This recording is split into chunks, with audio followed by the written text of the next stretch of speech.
Bem-vindos ao podcast Você Não Está Sozinho.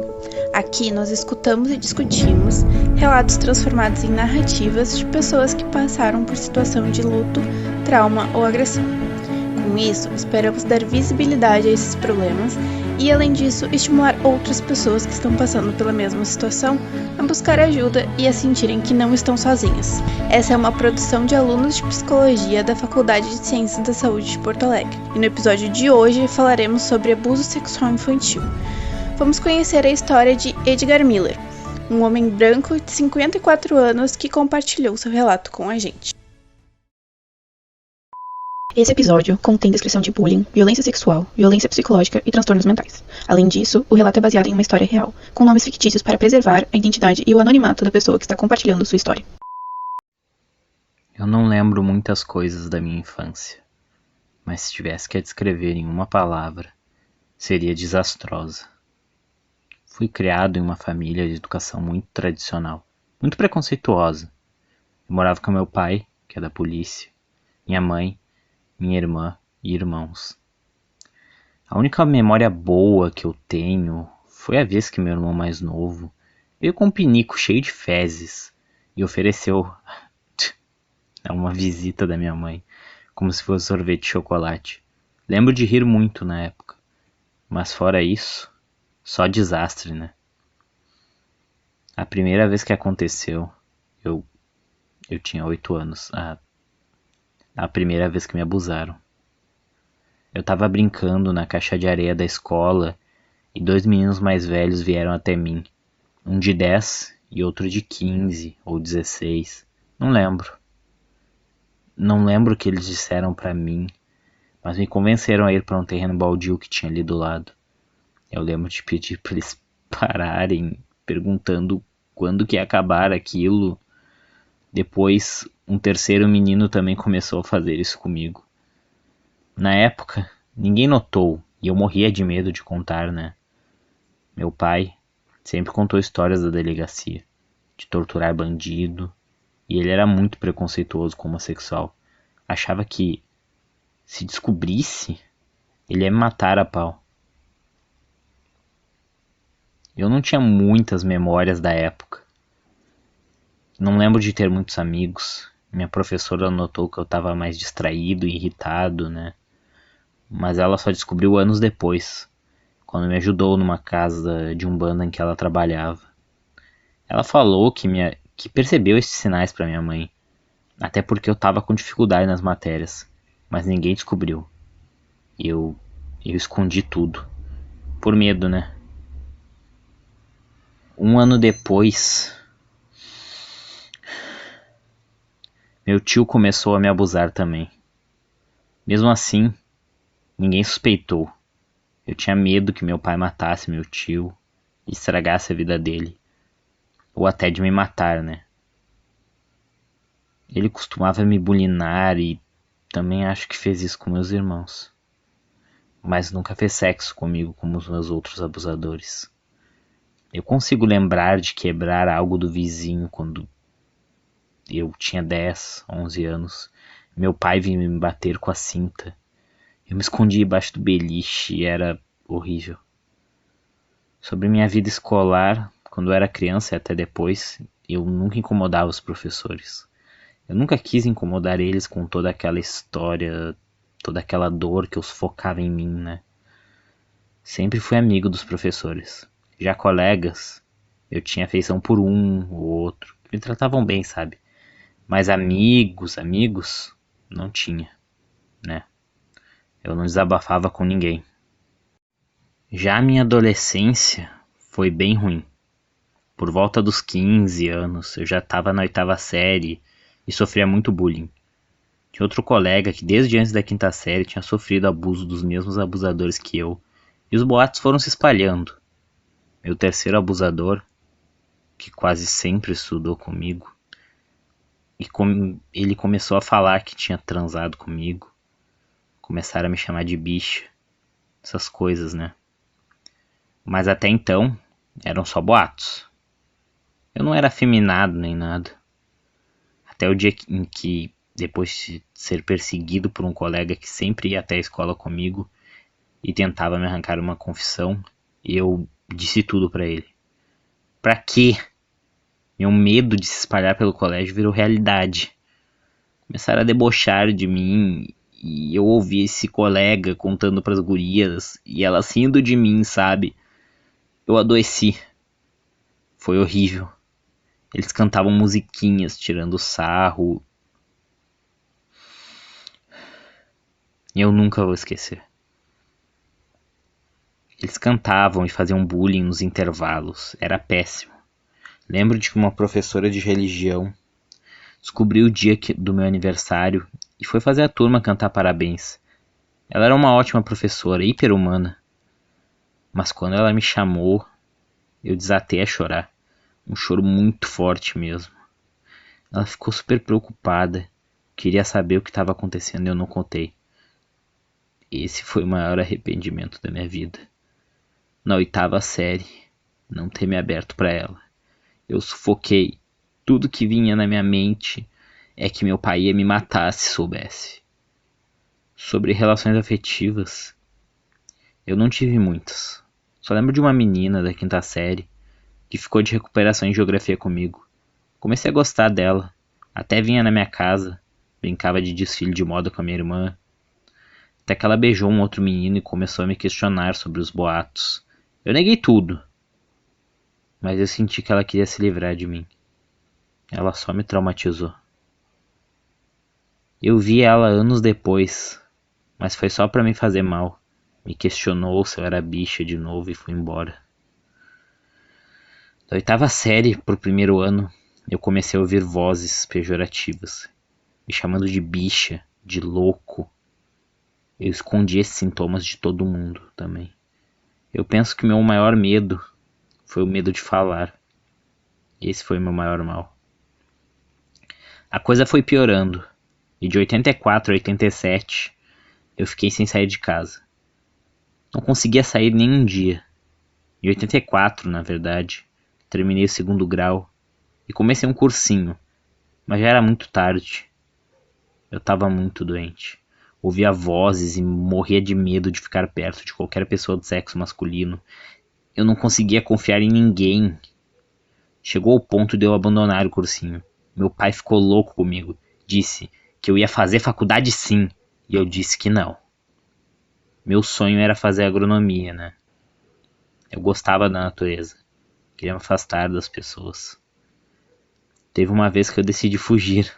Peguei minha bicicleta de madrugada e deixei um bilhete em casa e fui pro litoral. Tava chovendo e foi horrível. Eu voltei no mesmo dia, mas acho que ele já tinha encontrado a carta. Eu morria de medo das vozes. Pra mim, elas eram reais, eram de vizinhos da rua, elas gritavam comigo. Tu é bicha, tu é louco! Por isso eu tinha medo de sair na rua. E por isso que eu tinha medo. Lembro que meu primeiro emprego foi numa madeireira. Era pra eu trabalhar no balcão e eu acabei no pátio. Sou muito azarado, na verdade. Porque uns amigos de infância que jogavam futebol comigo e meu primo também viram eu sendo abusado, né? Quando eu era pequeno. E o pessoal da madeireira acabou descobrindo por eles. O meu chefe me discriminava muito. Me xingou várias vezes. Depois eu virei ajudante de serviços gerais em outro pátio. Mas não me adaptei bem. Eu não conseguia me dar bem com seres humanos, né? Me tratavam mal pelo meu pânico das pessoas, meus cacuetes. Eles me discriminavam, sabe? Meu chefe daí também falava mal da faxineira do clube. E um dia eu briguei com ele. Assim, ele ficou com ódio de mim, né? Eu acabei pedindo demissão. Foi em 87, logo depois que eu saí da minha reclusão e comecei a trabalhar, que meu pai soube de tudo. Meu primo contou pra ele. Meu pai queria saber o que eu tinha passado pra não sair de casa por 3 anos. Pra ter aqueles sintomas. Eu me desesperei e contei que meu primo sabia. Ele interrogou todo mundo até descobrir. Quando ele descobriu, ele falou pra mim. Foi só isso? Pra que esse drama todo? Eu passei por isso, teu tio passou. Ele achou a coisa mais normal do mundo. Eu fiz um escarcéu. Passei a vida toda com medo de ser morto, espancado por ele agir como se fosse natural. Eu fiquei com ódio, né? Depois de perder esses 2 empregos, eu fiz um concurso municipal e passei. Um preto velho da Umbanda disse que me ajudava na legislação. Se eu estudasse o resto, eu fiz e passei. Mas lá também foi horrível. Muita briga, muita discriminação. Tinha colega minha que me chamava de doente mental direto. Eu nunca tive coragem de falar umas verdades pra ela. Eu sempre guardei as coisas pra mim. Matava no peito. Eu entrei em auxílio-doença um tempo depois, até que me aposentei. Mas fui agredido por um motorista antes disso, enquanto trabalhava. Ele tinha estacionado e tinha que pagar o estacionamento. Eu dei um ticket pra ele pagar e ele achou que eu tava multando ele e me bateu. No fim das contas, ele saiu impune. Eu procurei ajuda pela primeira vez em 95. Eu era muito discriminado no trabalho, porque eu ouvia vozes, né? Diziam que eu era louco, que eu já tava ouvindo coisas. O meu chefe me indicou pro irmão dele, que era psiquiatra e homeopata. Eu comecei a tomar um antidepressivo e 2 homeopatias. Melhorou um pouco na época, mas eu ainda ouvia as vozes. Os sintomas não sumiam. Eu continuei com ele. Não. Eu não continuei com ele. Eu não continuei com ele. Fui para um hospital público e me deram um antipsicótico. Eu tomava 3 vezes ao dia e dava muito sono. Era horrível. Me recomendaram a ir em um grupo de apoio de pessoas esquizofrênicas. E eu não gostei. Eles só falavam de Van Damme. Eu até perguntei pro doutor se ele achava que eu era como aqueles caras. Depois ele suspendeu a minha ida aos grupos. Eu consultei com uma psicóloga particular depois, que acabou ficando meio carinha, e eu fui para um convênio nos anos 2000, que eu me consulto até hoje, né? Graças a esse tratamento, eu melhorei muito. É surreal até. Quando eu me irrito ou me estresso demais, eu ainda ouço as vozes. Mas a terapia e a medicação melhoraram 50%. Não digo que a terapia não melhorou mais, porque eu não faço o que ela manda eu fazer, né? Sou meio cara de pau mesmo. Deveria caminhar e não caminho. Deveria me exercitar e não faço. Deveria ajudar nas tarefas de casa e não ajudo. Acho que se fizesse tudo, ia ser bem melhor. Mas eu sou meio teimoso, né?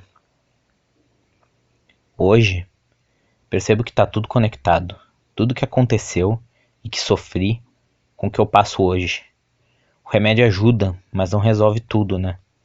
Eu não gosto de mim hoje. Eu me arrependo de não ter me aberto, de ter guardado tudo pra mim, de matar no peito. Mas nesses 22 anos de terapia, eu melhorei muito. Eu gosto que virei uma pessoa de falar muito a verdade, de ser sincero e de não guardar nada pra mim. Se eu tivesse um conselho pra dar para as pessoas que passaram por isso ou que passam pelo que eu passei, é o de abrir a boca. Fala! Bota a boca no trombone e não guarda pra ti. Porque eu guardei e olha no que deu. A pior coisa é guardar e sufocar, porque no processo tu te sufoca também. Então conta pra alguém que tu confia, procura ajuda, denuncia. Você não tá sozinho.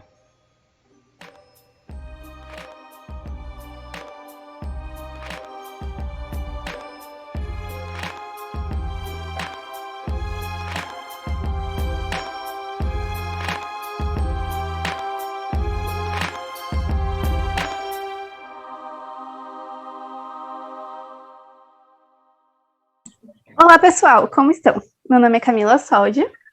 Eu sou o Pedro Pool. Olá, eu sou Everson Veiga.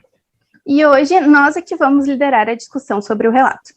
Então, primeiro eu queria agradecer ao Edgar por compartilhar sua história conosco. Eu sei que não deve ter sido fácil e espero que tenhamos conseguido fazer jus às suas emoções e também repassar com cuidado e respeito a história dele. Então, vamos começar. Eu vou explicar um pouco sobre como que vai funcionar a discussão.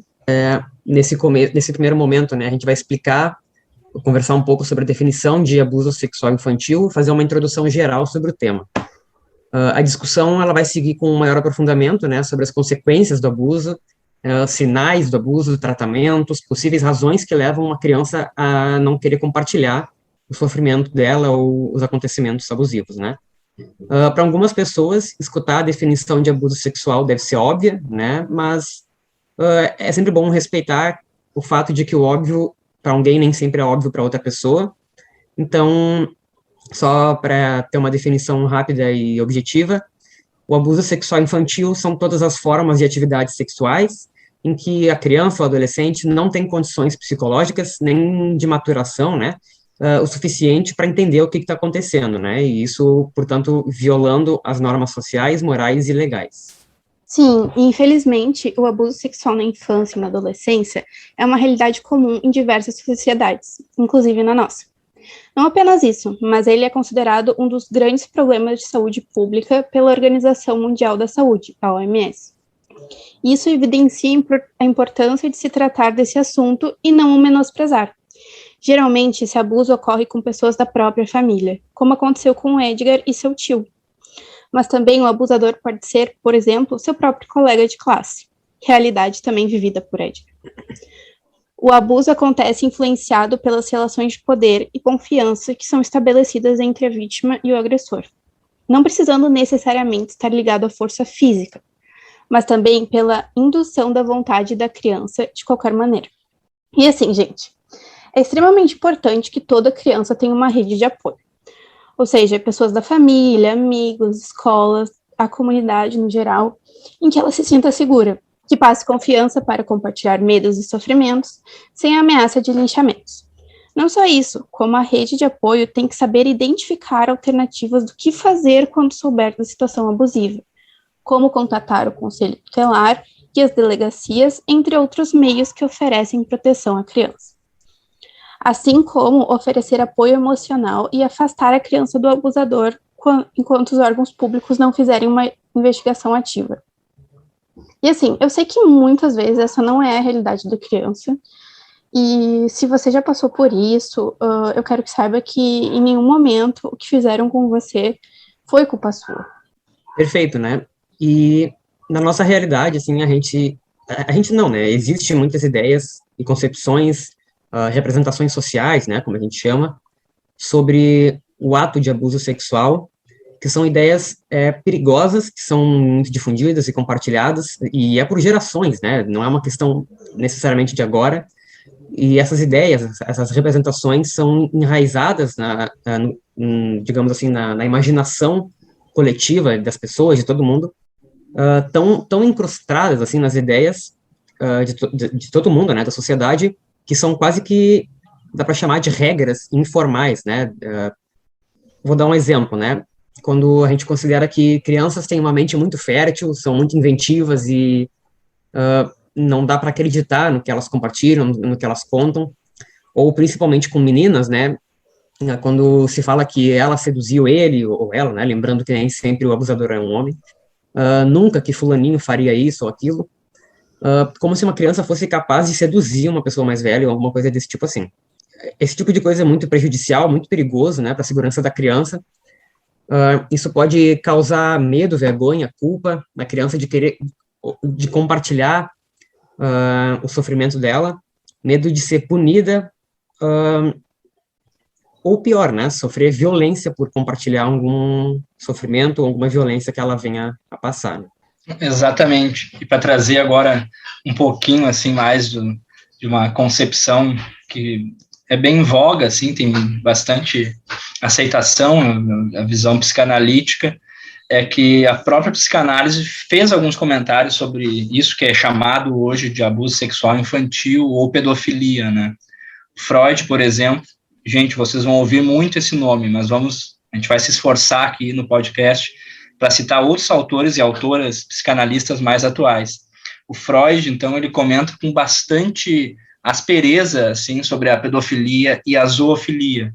Aí é outra questão, né? E ele não faz isso em relação à homossexualidade, por exemplo, que é algo bem interessante. Tem até um livro dele que dá para se recomendar, que são os ensaios sobre a teoria da sexualidade, em que ele comenta que, em geral, o pedófilo é um sujeito medroso, é assim que ele chama um pedófilo, e quase sempre impotente, que resolve adotar a criança como um objeto sexual de forma substituta, ou seja, é um objeto sexual totalmente inadequado, social e psicologicamente, que está cumprindo ali uma substituição, né, de um objeto sexual que seria mais adequado, né, seria uma pessoa da mesma idade, da mesma círculo, e não uma criança, né. No entanto, o Freud não associa a figura da pedofilia, o ato da pedofilia, a um transtorno mental específico.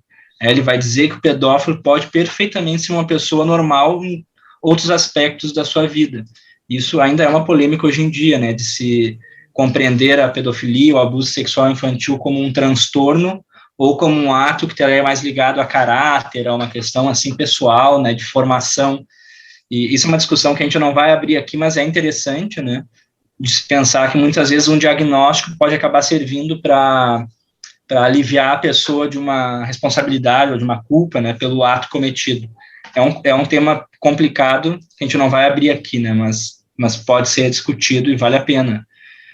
Mas o mais importante, eu diria, é tentar entender como a psicanálise explica a relação entre o abuso sexual infantil e o sofrimento psíquico, o adoecimento e os transtornos mentais de quem sofreu esse abuso.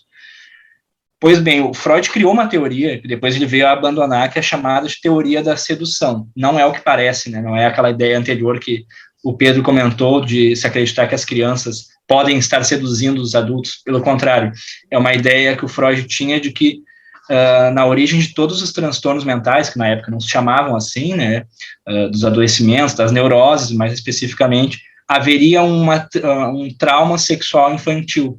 Esse trauma seria o que o Freud chama de sedução, né? Então, na origem das doenças, dos transtornos, teria que haver necessariamente um trauma sexual infantil, a consumação de um ato de abuso sexual. Ele foi abandonando aos poucos essa teoria, né? Depois, principalmente, de tratar pacientes histéricas, ele percebeu que não era necessário haver um abuso sexual real para que as pessoas adoecessem. Essa foi a jogada dele. E daí o Freud criou outro conceito para explicar isso, que é o conceito de fantasia. Ou seja, na teoria da sedução, se acreditava que era preciso um evento externo real ter acontecido para causar um transtorno. Com o conceito de fantasia, o Freud abriu as portas para a exploração do inconsciente e, de fato, ele descobriu que não era preciso a pessoa ter passado por um trauma real para desenvolver um transtorno. Hoje em dia, a psicanálise já tende a aceitar que tanto os traumas reais quanto as fantasias e elaborações sobre os traumas são reais e válidos e devem, portanto, ser escutados e recebidos com empatia pelo analista. E no nosso relato nós vamos ver assim esse olhar, a tentativa de buscar entender esse trauma como algo real, mas também entender, né, as elaborações da pessoa, do nosso entrevistado, do Edgar, sobre esse acontecimento, né? Bom, já introduzimos bastante o assunto, mas e aí? Como isso impacta na vida das crianças ou adolescentes que passam por isso?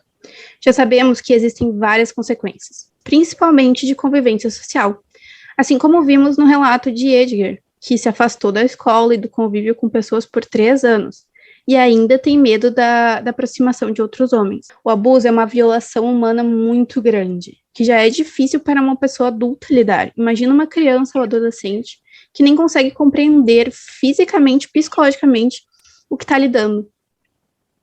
Ele viola o desenvolvimento físico, psicológico, moral e sexual saudável das pessoas. Então, basicamente, o que vai definir o impacto está relacionado a fatores intrínsecos, ou seja, da própria pessoa, como a vulnerabilidade e resiliência da criança, e extrínseco, como a rede de apoio, aquilo que está fora, né, do eu. E relacionados à violência sexual em si, então, quanto tempo durou, qual foi o grau de parentesco do abusador com a vítima, qual foi a reação dos cuidadores a isso, Então, ou seja, né, é um assunto bem complexo. Pois é, e os impactos psicológicos que esse tipo de situação pode gerar são enormes, né? Pode incluir problema de ajustamento sexual, de adaptação social e psicológica, e assim como vocês vão ver, o nosso entrevistado, na verdade já viram, né? O nosso entrevistado demorou muito, por diversas razões, a procurar ajuda, né? Ele teve um histórico de abusos que começou aos 8 anos, foi até mais ou menos 20, e ele só começou a ter um tratamento efetivo por volta dos 28 anos, né? Uma criança que passa por tudo isso que ele passou, é claro que corre o risco de desenvolver algum tipo de transtorno mental grave, ou talvez não de desenvolver, mas de servir como um gatilho, né, para que, como é que eu posso dizer assim, que se torne mais grave, se torne mais complicado ainda do que seria em uma situação menos estressora, né? E isso, claro, que vai perturbar o desenvolvimento da pessoa, como é o caso do nosso entrevistado, né, que sofreu esquizofrenia posteriormente, ou começou a apresentar sintomas, né, posteriormente. Isso acontece pelo fato de as vivências no período infanto-juvenil, a estrutura mental da pessoa está sendo formada ainda, né, a gente aprende isso no estudo do desenvolvimento infantil. Quanto mais cedo o abuso ocorre, maior é o risco que aconteçam danos que se tornem irreparáveis, né, à identidade da pessoa, ao desenvolvimento da pessoa. O Edgar relata, né, ter aproximadamente 8 anos, na época que ele sofreu o primeiro abuso, com os colegas de escola dele, assim, também depois com o tio. Ele sufocou toda a experiência dele e sofreu sozinho, né, ele não compartilhou. E, além disso, claro que culpar a criança e o tipo de atividade sexual que obrigam ela a realizar pode agravar, não, né, agravam o dano causado a ela, né. No caso do Edgar, mesmo que ele não tenha comunicado o abuso, ele se sentiu culpado por ter sido submetido àquela situação, né? Ele não teve escolha, né? Aquilo, ele foi obrigado, ele foi induzido a praticar aquilo. Ele era muito novo, né? Principalmente porque foram homens que abusaram dele e o pai dele, como a gente acompanhou na história dele, né? Era uma pessoa extremamente homofóbica, né? E não vou dizer agressiva, assim, necessariamente, mas que deixava claro um desconforto, né, na relação entre os dois, assim, que deixava o Edgar com muito receio de compartilhar, assim, a situação dele, né. Então, existe um dano psíquico, né, um dano mental, quando acontece algum distúrbio que limita a pessoa a ter uma vida feliz e completa. As situações que o Edgar passou impediram ele de se relacionar afetivamente, mostrando que existe um dano psíquico relacionado ao trauma, né, que ele passou na infância e na adolescência. Sim, e até podemos perceber que na vida mais adulta do Edgar, quando ele começou a trabalhar e formou um certo vínculo com seus colegas de trabalho, seus sintomas de esquizofrenia aumentaram, pois ainda existiam muitos boatos sobre a sua sexualidade, e ele passou por um bullying muito acusativo sobre isso, né? E algo muito interessante de se mencionar foi que quando o pai dele descobriu o que aconteceu com ele na infância, ele o acolheu sem repreender, mas ele invalidou tudo o que o Edgar sentiu ao dizer que ele também tinha sofrido abuso e não foi tão ruim assim, né? Então, sim, as repercussões do abuso, infelizmente, continuam por toda a vida. E por isso é tão importante entender o que aquele trauma causou em você e procurar ajuda para poder lidar com isso. Você não está sozinho e não existe vergonha em procurar ajuda ou em admitir que ainda está sofrendo. Você pode ter uma vida feliz e plena apesar do trauma. Então, antes da nossa breve pausa, que vai ter daqui a pouquinho, eu acho interessante a gente falar sobre o que vem depois, né, da situação de abuso. O abuso aconteceu, e aí, o que se faz, o que acontece, quais são as alternativas, como é que a gente pode ajudar uma criança, um adolescente, né, que passou por isso, qual que é o processo que a gente passa para interromper essa violência, para intervir, né, nesse momento difícil, que é uma violência infantil. A resposta dessa pergunta é muito importante e vale para toda a rede de apoio da criança, né, ou seja, todas as relações que acontecem em torno da criança. Tá, então vamos lá. Primeiro, vai vir a revelação, né? A criança, ela tem que se sentir confortável para falar sobre isso, ou as pessoas ao redor dela têm que perceber os sinais e começar a perguntar e dialogar com ela, de uma forma que a faça se abrir, né? Lembrando que usar um tom de voz agressivo e ameaçar puni-la não vai ajudar em nada. E sempre levem a sério o que a criança falar. Eu sei que se o abusador for alguém da família, pode ser difícil de receber a informação. Mas a segurança da criança naquele momento é o mais importante. Os principais sinais que dá para perceber na criança é uma tristeza profunda. Ela fica muito introspectiva. Ela fica muito desmotivada, muito quieta. Ela tem muito sono durante o dia, porque ela vai ter dificuldade para dormir. E também fazer xixi na cama é um indicador de que pode ter algo errado. Ela pode começar a ficar com muito medo de adultos, principalmente de um adulto específico. Quando ela fica mais velha, ela pode começar a tentar fugir de casa. Pode ter um comportamento sexual mais adiantado para a idade dela, ela pode se masturbar com mais frequência e descontroladamente, né? E apresentar alguns tiques e mania.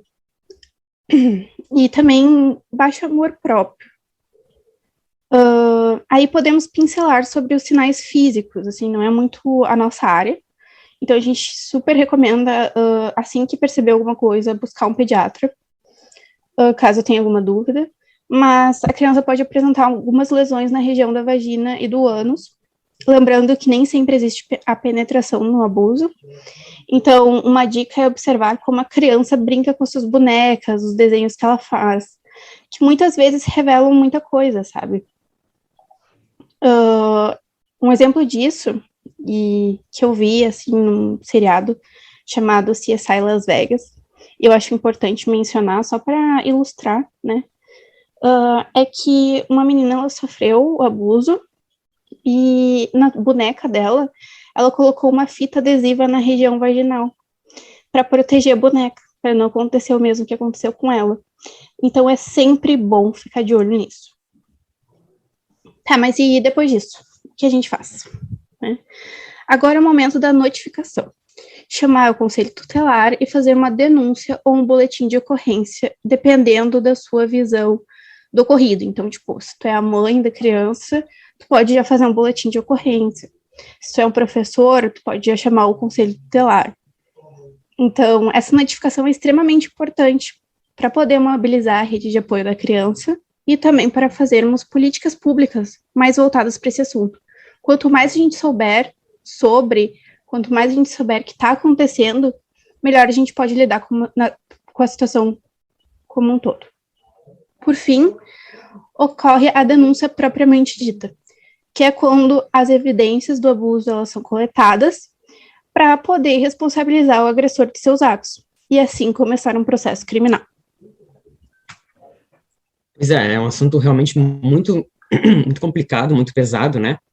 Mas é muito importante para a segurança física e mental de crianças e de adolescentes, e vamos ser sinceros que pode ser muito frustrante, né, fazer uma notificação e depois passar pelo processo criminal, lembrando sempre que essas notificações são anônimas, né, isso é muito importante para a segurança da pessoa que denuncia, né, mas existem maneiras de munir a criança e o adolescente de opções, de alternativas, de formas de se defender, né?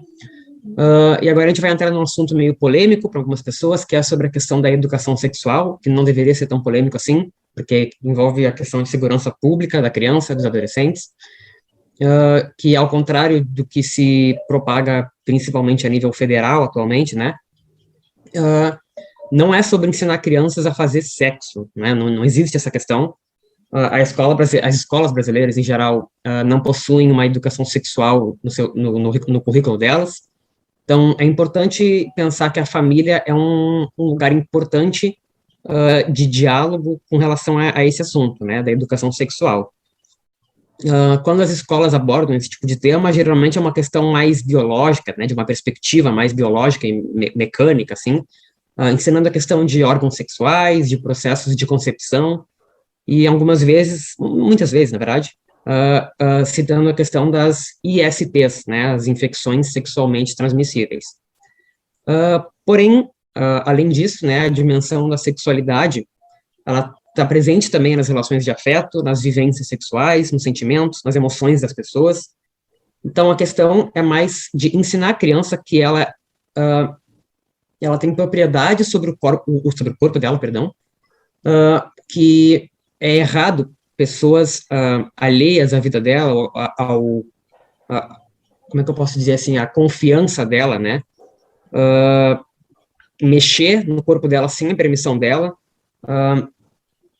e também é sobre a questão, assim, de não deixar a criança perdida e vulnerável a agressores. E claro que nisso também entra a questão de que os agressores podem estar no vínculo familiar da criança, né, e muitas vezes isso acontece, na verdade, e que isso tem que ser muito cuidado também pelas pessoas ao redor da criança. Para se ter uma ideia, alguns estudos realizados em diferentes partes do mundo, né, sugerem que de 7 a 36% das meninas e 3 a 29% dos meninos sofreram abuso sexual, que são números ridiculamente altos, né, e também não são números exatos, porque existe uma subnotificação, né, ou seja, assim, nem todas as pessoas notificam. Inclusive, a gente se imagina, né, que muitos desses abusos, principalmente dentro de famílias, não são notificados por diversos motivos que sejam. Então, é muito importante se incentivar a educação, né, qualquer forma de educação na criança, para vocês, né, que estão ouvindo, e para as crianças ao teu redor, e amigos, porque a gente sabe que conhecimento, principalmente nesse tipo de situação, é poder.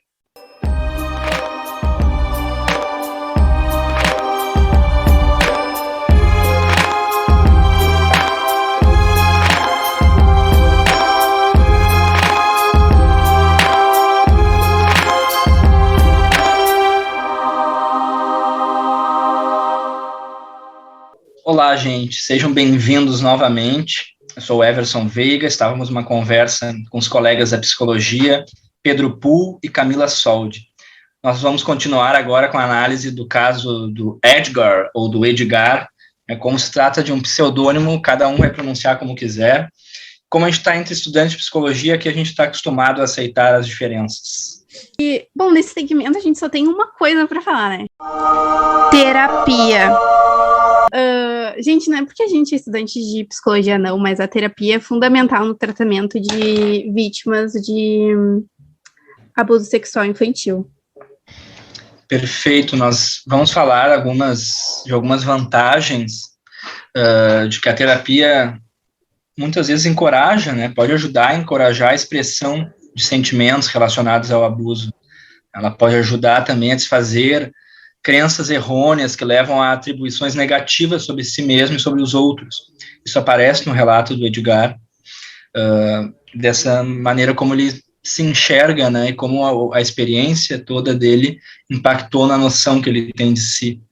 A terapia também pode ajudar em ensinar habilidades de prevenção de abuso, diminuir os sensos de estigma e isolamento da vítima a partir do contato com outras vítimas, né, técnicas de grupoterapia, por exemplo. No caso do Edgar, aparece uma tentativa ali de um grupo, de uma grupoterapia, de um grupo terapêutico com esquizofrênicos, e é interessante, no relato está um trecho ali mais curto, né, na narrativa geral que deu origem ao relato, há um trecho de descrição mais completo, assim, que ele não se sentiu bem naquele grupo, né, porque ele se deparou com pacientes que apresentavam sintomas mais graves do que os dele, e, bom, isso faz parte também da condução de uma terapia de grupo, né, a pessoa se deparar com essas diferenças, às vezes ela não lida bem, né. No caso do Edgar, talvez seja até um indicativo de um senso crítico sobre o estado dele interessante de se levar em conta, né.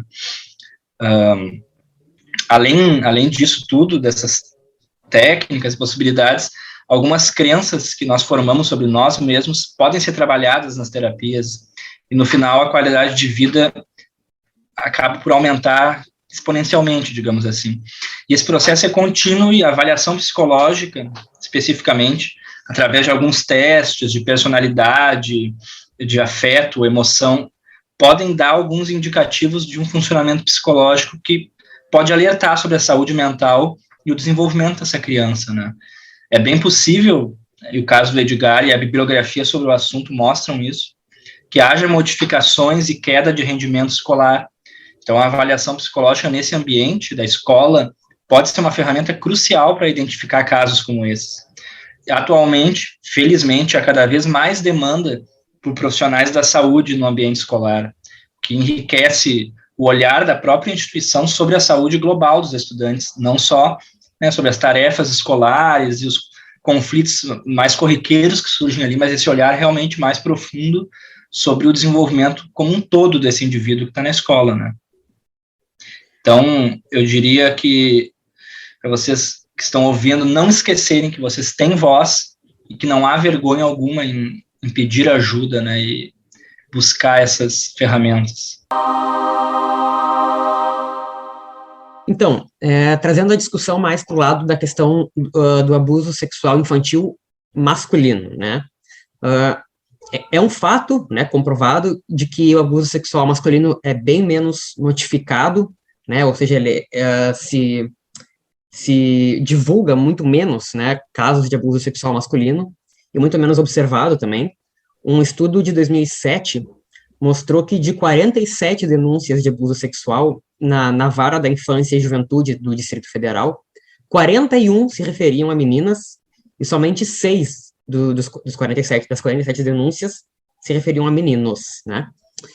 E falando mais de um contexto, assim, histórico, né, de um contexto social, isso acontece, claro, não porque meninos sofrem necessariamente menos abuso, mas porque a gente vive num contexto, assim, num meio que homens têm que, o homem, né, tem que passar uma imagem de forte, né, de másculo, machão, assim, não pode demonstrar, não pode ser emotivo, não pode demonstrar emoções, e principalmente, né, não pode dar sinal de fraqueza, ou não pode dar sinal de que é um homossexual, né, naquela questão mais do clichê, né, de que é afeminado, entre aspas, né. Isso está muito bem explícito, né, no relato do Edgar. A causa mais dramática, né, para o pouco conhecimento que se tem sobre violência sexual contra os meninos, vem, como bastante gente, é muito fácil de perceber, né, vem dessas preocupações homofóbicas, né, sobre o futuro do menino, né. Por um lado, o próprio menino pode tentar convencer os outros de que ele não é gay, ou que ele é extremamente másculo, e assumir muitas condutas de sedução, né, com meninas.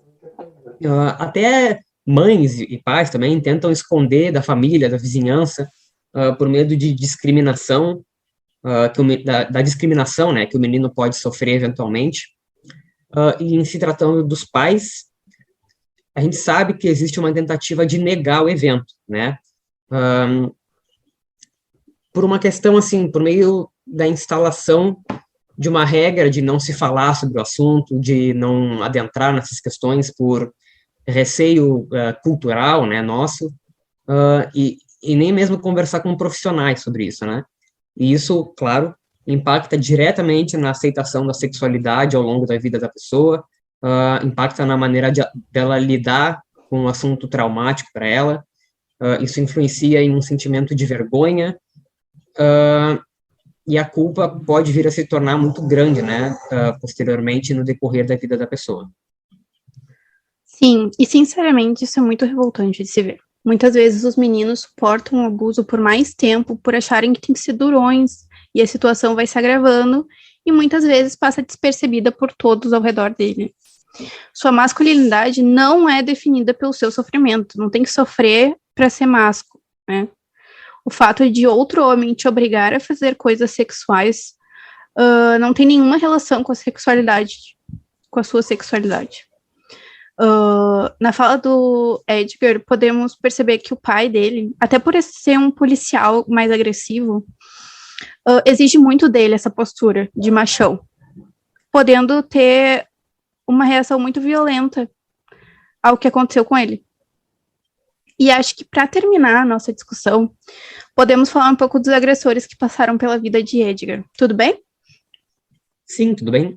E lembrando, né, para quem está ouvindo, que qualquer dúvida, pode ficar à vontade para nos contatar, né? O nosso e-mail, o nosso Instagram vai estar anexado em todas as mídias que a gente colocar o episódio para ser ouvido.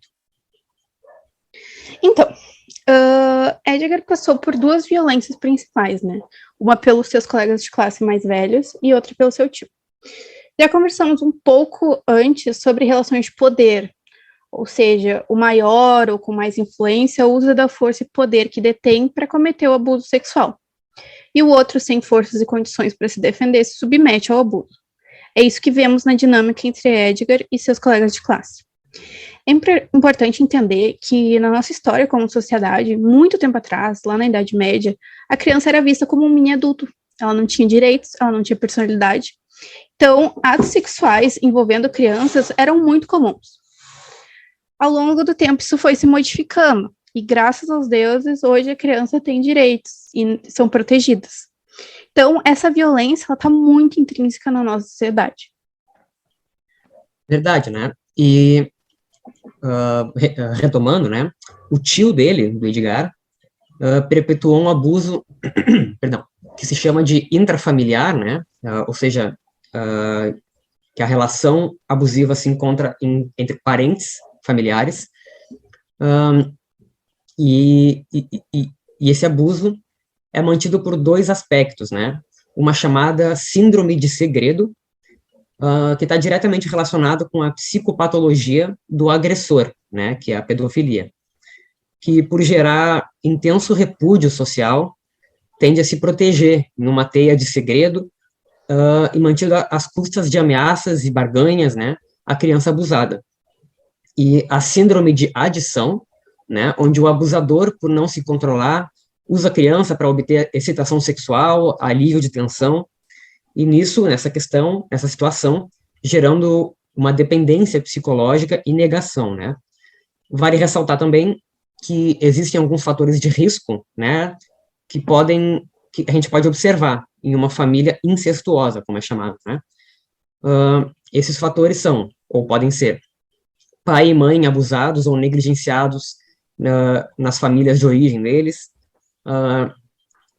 uso abusivo de álcool ou de outras drogas, papéis sexuais rígidos, falta de comunicação entre os membros da família, comunicação sempre é muito importante, um autoritarismo entre as relações, estresse, desemprego, indiferença, mãe passiva ou ausente, dificuldades conjugais, famílias reestruturadas, né, ou seja, presença de diferença no processo familiar, ou presença de padrasto, madrasta, né, pode ser um fator de estresse para crianças, ou, enfim, para outros familiares, isolamento social, pais que sofrem de transtornos psiquiátricos, doença, morte, separação do cônjuge, mudanças de comportamento da criança, incluindo conduta hipersexualizada, fugas do lar, diminuição no rendimento escolar, uso de drogas e conduta delinquente. Nem toda família que possui esses fatores, é claro, são incestuosas, né? Esses fatores podem ser, como é que eu posso dizer assim, um alerta, né? Podem ser sinais que podem indicar esse tipo de situação. Então, é sempre bom a gente estar com os olhos e ouvidos, né, atentos nesses fatores.